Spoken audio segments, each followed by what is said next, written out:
Magandang umaga guys. Ito dito naman sa Sari-Sari Restaurant. Gusto na kami guys na mag-aalmusal.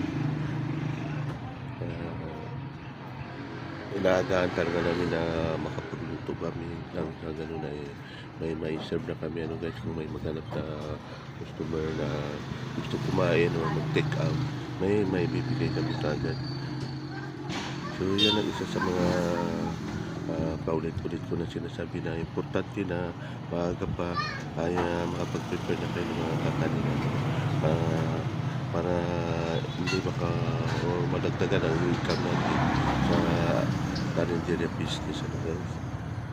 Hanggang ngayon ay nagluluto pa rin yung aming cook guys ano, at marami pa, wala pa sa kalahati ang naluto, kaya tuloy-tuloy pa lang ang kanyang pagluluto. So guys, maraming salamat ulit ano sa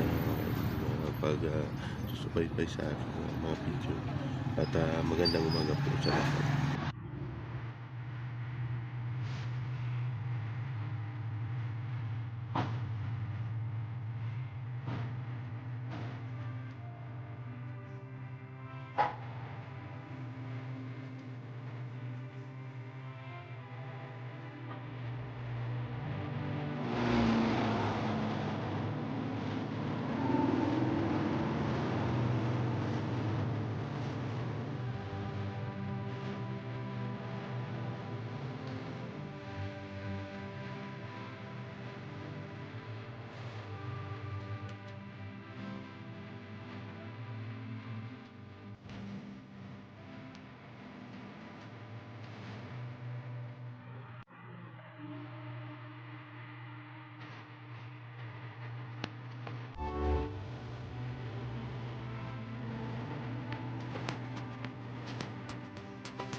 Ay, tumay siya.